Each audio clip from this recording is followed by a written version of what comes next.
Good morning, Thursday morning. Pause because I don't know what date it is yet. Haven't even looked. Good morning from Bonington Linn up at the waterfall.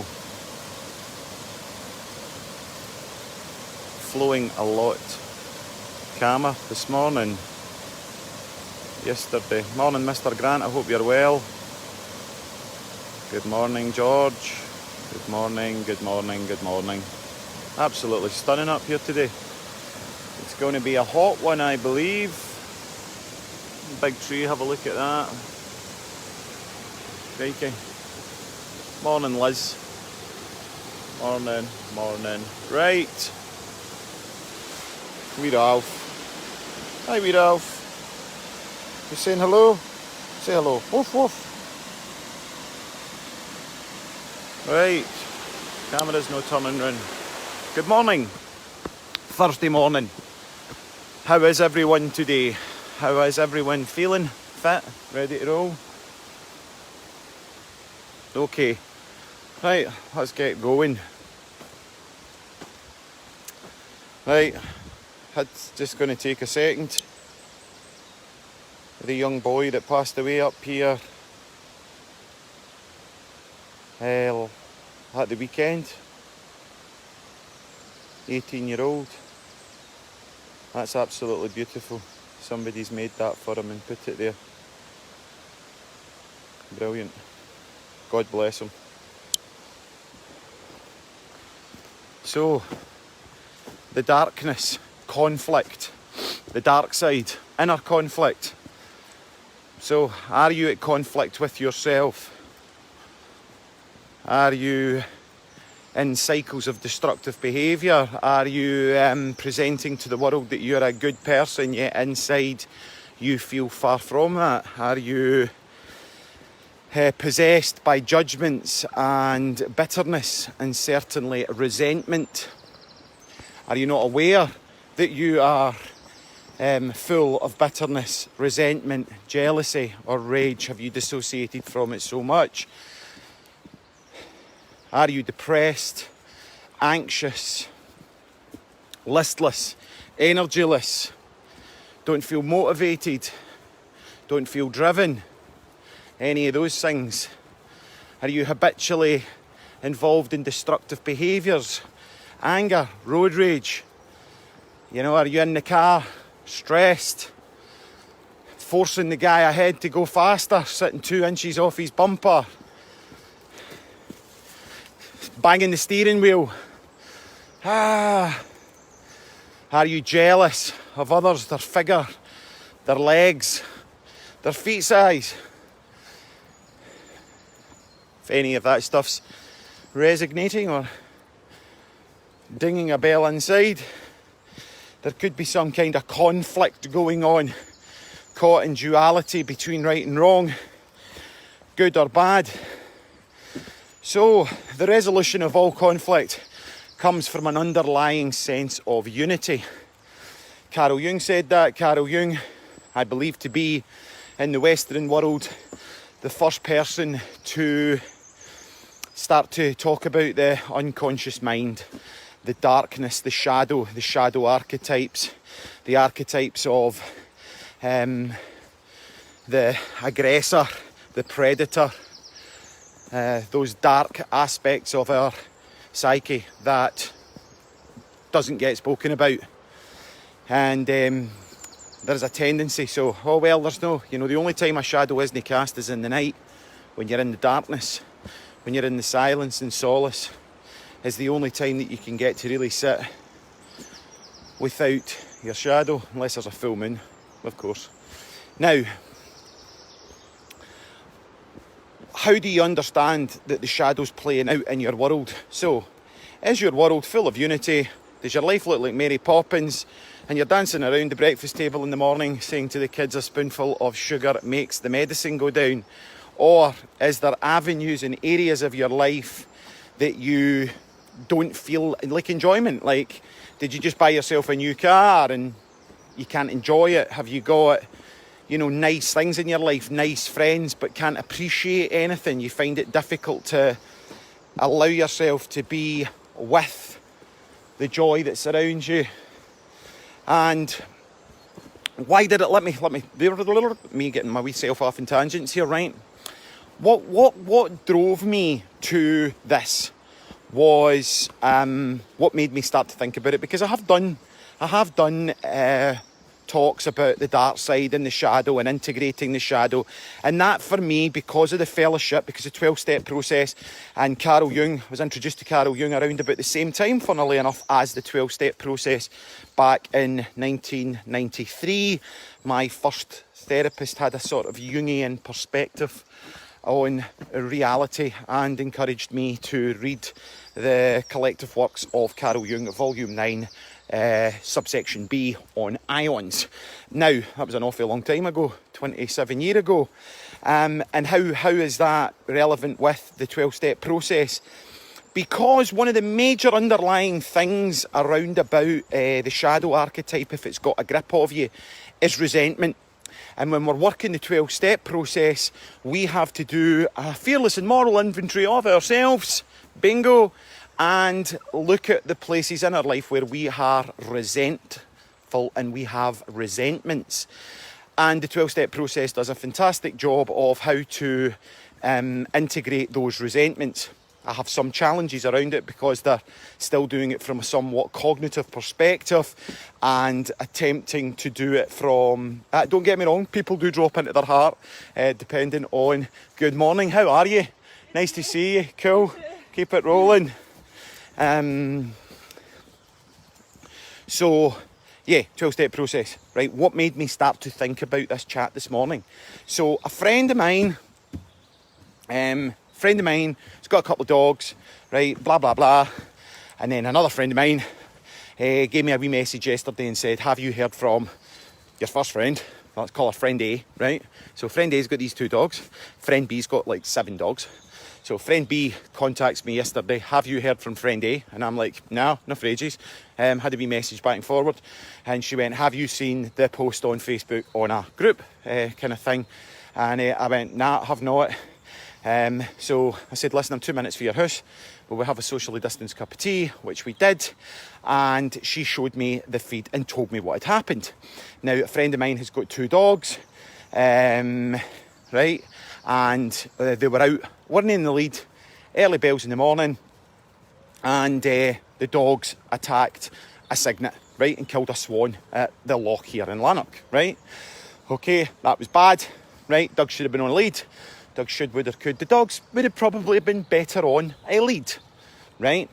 Now, then the person that saw that started a feed on this Facebook group, right, which is accessible to, I think, hundreds of people, if not thousands, and started having a major rant around about this other person's behaviour, right?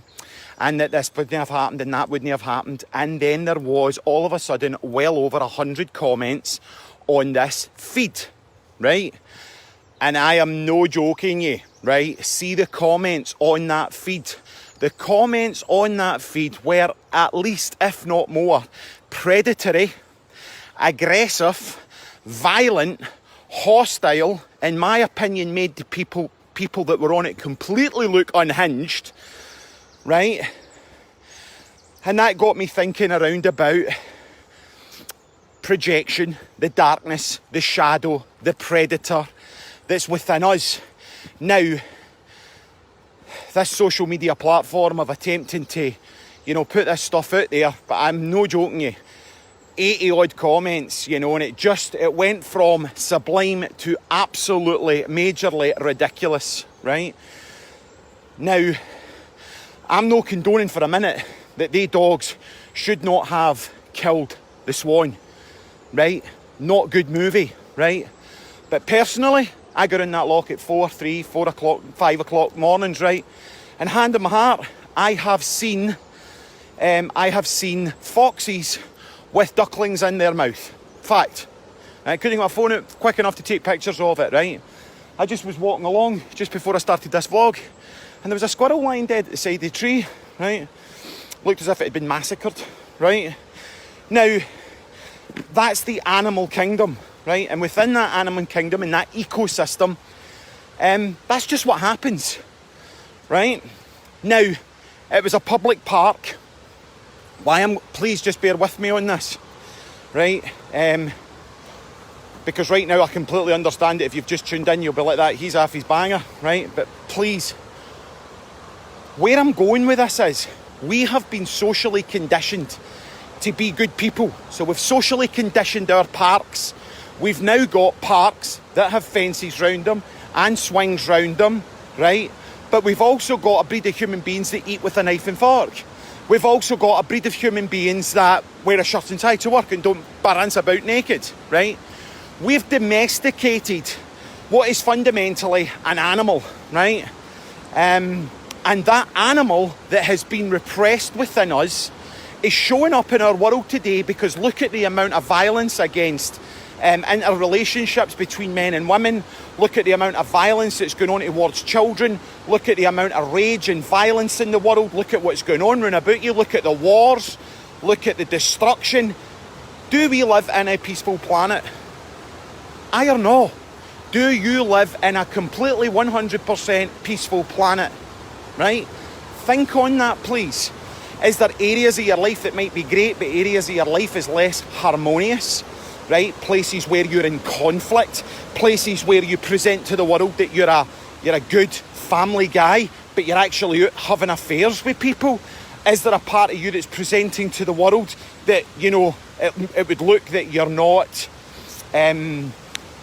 like you're a really good guy, but at the weekend you go to the football and you turn into an absolute animal, right? And for 90 minutes you're a sectarian bigot, right? Is there areas of your life that are just completely disjointed and you think to yourself, I can't let the facade of my Monday to Friday guy down, right? Because if anybody found out that I was thinking this way, if NASA could track my thoughts, I'd get life imprisonment, right? Is there areas of your life where there's deep-rooted secrets, fantasies and taboos that you've not even admitted to yourselves? So back to this thing that happened with the dogs. We've attempted to domesticate an animal, right, which is in one regard denying the shadow, it's denying the darkness, it's denying that rage, that berserker, right? Look in our world at the levels of paedophilia, the levels of rape, the levels of violence, the levels of destruction, the levels of pain. Now let me rewind. Let's go back 3,000, 5,000 years ago to indigenous cultures. Aboriginal, Native American, forgive me, my First Nations friends. Nearly called First Nations Native Americans, right? Sorry, right? So First Nations people, look at how they lived and interacted with one another and the earth, right? Let's look at indigenous tribes of all different cultures. The Aborigines of Australia, you know, the indigenous Amazonian plant people, right? Look at those kind of people. Now, what do all of them have in common? And they never had mobile phones and they never had internets, right? And unless they were really good swimmers, I don't know how they managed to get the information that this is the way that we integrate through a rite of passage our adolescents and young, right? Because when you look at it through history, they were doing similar kinds of things, right? And this is it. See, around about a certain age when a young female would come into menstruation or a young boy would be starting to develop somewhat, there was in all of these indigenous cultures a thing called a rite of passage. If you live in Scotland, your rite of passage is a bottle of wine and 20 Lambert and Butler and go down the park and snort some gear or sniff some gas. That's the rite of passage you get in Scotland, right? But in these indigenous cultures, the rites of passage were far more superior for mental health, mental well-being, for peace, for harmony and for unity, right? And what occurred in these rites of passages? Well, what occurred in these rites of passages is that the young boys were away and they were taken away and they were taken on a hike and they might have been taught how to do their first kill, etc, etc. Some of them got their teeth chipped. Some of them get their teeth chipped so that when they were looking at their reflection in the water, they would always be able to remember throughout time, 20, 30, 40, 50, 70 years that they're on this planet, that was the time that they took that sacred passage to be able to go into the underworld and into the darkness and into the shadows. And the journey through the underworld is what I believe psychologists today, it's even biblical, isn't it? That underworld type place is a place where it would be helpful for us to transition through. So, Where am I going with this? Right, there's other things. I love this part, right? It would be where it would be dark. There would be a fire in these old traditional cultures. And these very scary masks, like these big, demonic, scary kind of masks would be on.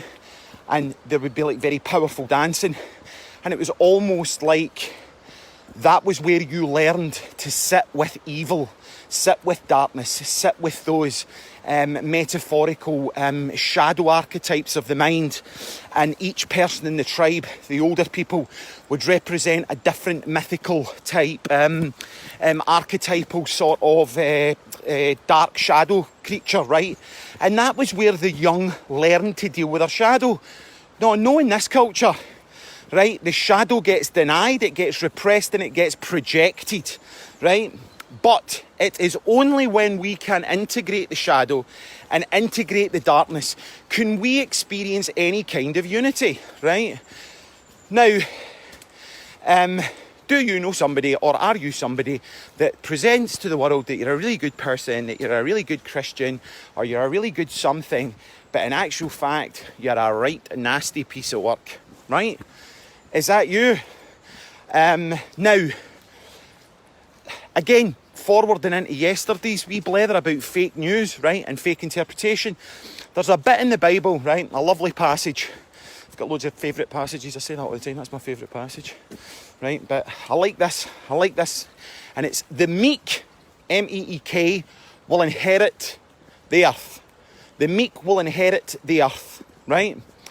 Now, meek, when I say meek, what's the very first word thought that you come to mind? Humble, submissive, subservient, right? But in actual fact, that word meek in Greek, doesn't mean humble, doesn't mean subservient, doesn't mean what we've got, what we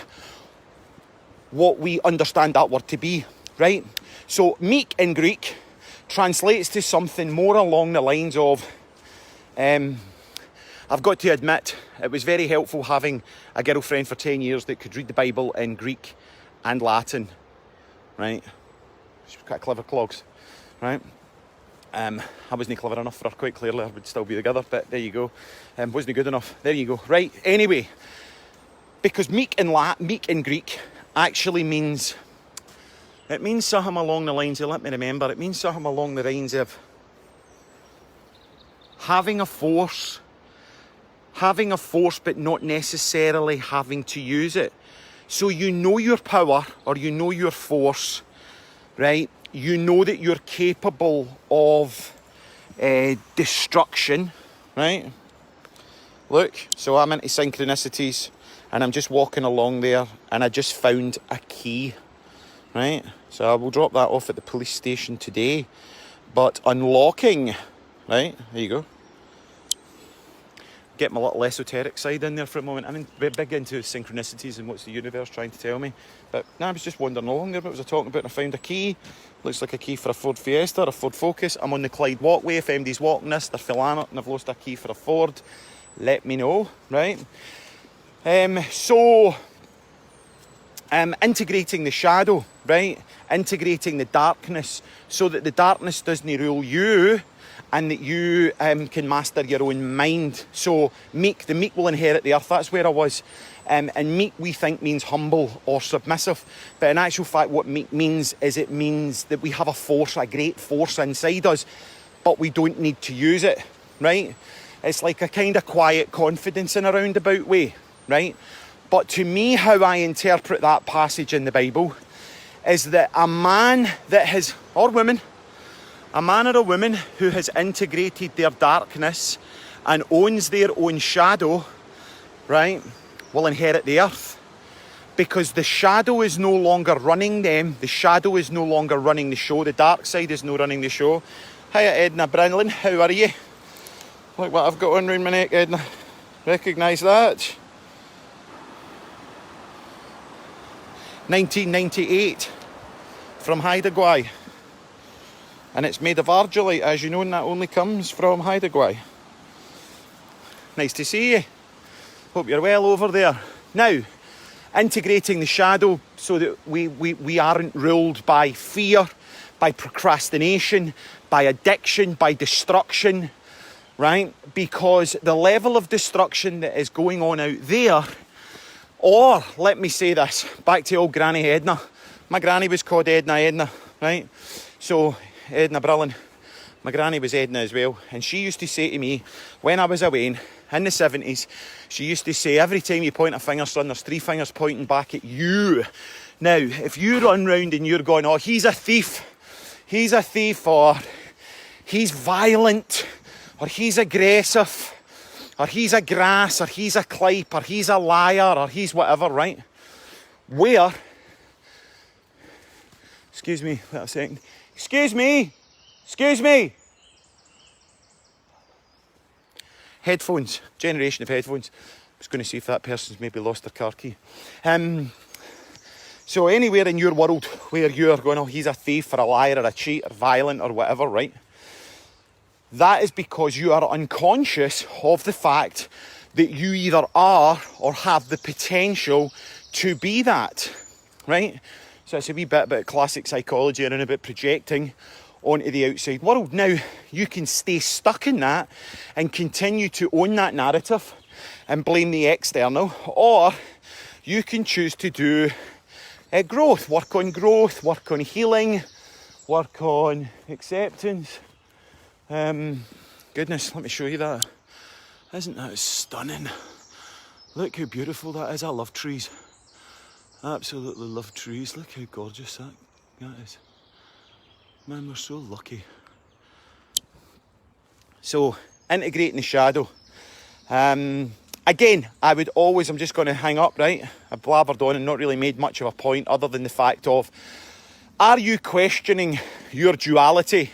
Are you questioning how you run 3 miles every night, right? You're into fitness and all the rest of it, but you love to batter the bevy at the weekend and get completely and utter mangled? Are you the kind of guy that eats really healthy, Mr. Vegan, Mr. Vegetarian, but open a packet of squidgies, right? Packet of Haribo's, packet of cola bottles, milk bottles, right?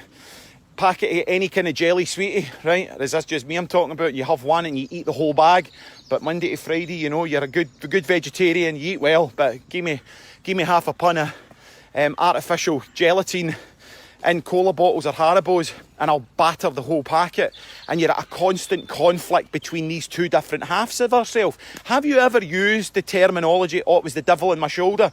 Because humanity is caught in this duality, right? And then in order to manage this duality, this almost schizophrenic planet that we inhabit, we develop a personality to go through the world to avoid ever touching the light, yet because of our sheer terror of the darkness. Now, how do you start to integrate the darkness? Well, I'll tell you what it's no we doing, right? It's no we seeking guidance from somebody that's never done it. I can only speak for myself, right? And academically, I thought I understood it. But my shadow, there I go, ego talk, my shadow was huge, you know what I mean? My shadow was massive. I had a massive shadow. My shadow was bigger than yours. Look, I had an understanding of my shadow, but I still had areas in my life that were destructive, right? I still had areas in my life where I didn't trust myself completely with certain situations, etc., right?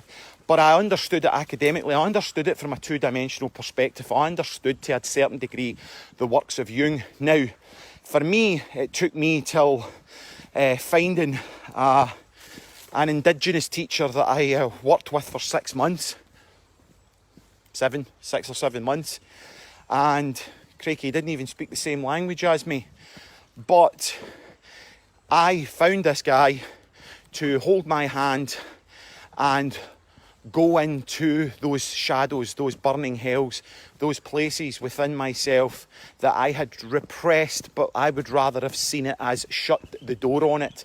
And there were a mountain, a team, if you like, of gorillas just waiting to get out the door. Now, the older I got, the more difficult it was with the energy that I have to keep those gorillas, those monkeys behind the door. So it was almost like I was using 2 hands and 1 leg, or 2 legs and 1 hand to keep the door closed, and still at that, they were starting to get through. So I was then managing my world with 1 hand, the energy of 1 hand. And with that, I had to work, make money, be a good person, right? Be a friend, be a lover, be a partner, walk my dog, right? And that became exhausting and became listless, became with no drive or no motivation, no passion, no fluidity in my life. But actually, when I opened the door out and I've started to let those shadows, if you like, those dark parts of me that I had a judgment on into my world, you just all of a sudden get a massive more energy. You get hundreds of energy. It's like, genuinely, I've got more energy now than I had when I was 37. It's like absolutely insane. I've got more passion. My relationships are absolutely fantastic. I couldn't ask for better relationships right now. Genuinely speaking, I trust so much more people in my sphere than I ever have in my life. I've never trusted anybody. Do you know what I mean? I'd always like, right, they're going to sneak off with my missus, or I'm going to tell them where a bird's nest is. And it's helpful to start to uncover these dark and shadow aspects of our own life, or we will continually see them in others. And don't let it be too late before the lesson comes champing at your door, right, through somebody making it too late, right? Don't make it too late, because I was with a guy yesterday that's 60, and I project a lot in it. I've got 12 and a half years till I'm 60, right? It was great to spend time with a 60-year-old guy, and I'm like, right, that's where I'm going to be, right? How am I going to... So it's not about having goals and turning around and saying that you're going to be here in a year or there in a year, right? It's like, let's start looking at a decade. Let's start looking at 20 years. Let's start looking at 30 years. In fact, don't make a goal for next year or that crap. Where do you see yourself in 5 years? Where do you see yourself in 100 years? What imprint are you going to make on your family today that's going to have an intergenerational effect on the generations to come? Because if you're sitting quiet on the couch, no talking to your wife, if you're sitting bluttered out your head, sitting on your mobile phone, no connecting with your wains, no doing activities with your wains and taking them out into nature, you're completely and utterly hooked with the shadow, and what you're communicating with your children is, they don't matter. You are teaching your children about how to relate and be in relationship with this world through your behaviour right now. And if that's the way you think is acceptable and effective from the mindset that you've got, you are causing a big word, calamity, I'll change it to catalysm, catastrophic effect. It's worse than the boom that's going to happen when interest-only mortgages come to fruition. Look at how many interest-only mortgages were handed out between 2000 and 2008, and folk didn't have an endowment payment and they've no paid their mortgage down. They took out 150 grand in interest only and they've still got 150 grand. The only thing is they're 25 year older. What's going to happen, right? Think not only about where you're at now, think about the children of your children's children's children. Look at the generations to come. The mark that you put on them now is how you're teaching and training them to be in the world. Do we need more people that have got their heads stuck in a phone, that's consumed with addiction, that's consumed with anger, that have belief systems that they're no good enough, they're no loved, they don't feel as if they belong, and they don't feel as if they've got a place in this planet? Or do we show our children how to be leaders, to take this world into the world that it could be and can be? And that's not going to come through value and separation. That's going to come through teaching our children unity. And unity comes by integrating the shadow. Anyway, I've got half my... What do you call the things you stand on and preach on? Pity pot? No. Pedestal. It'll come back to me. I wish you all a fantastic day. God bless. Blessings for the Clyde Valley. And yeah, have a good one. Happy Thursday. Looking forward to Friday. And speak to you tomorrow. Take care. All the best.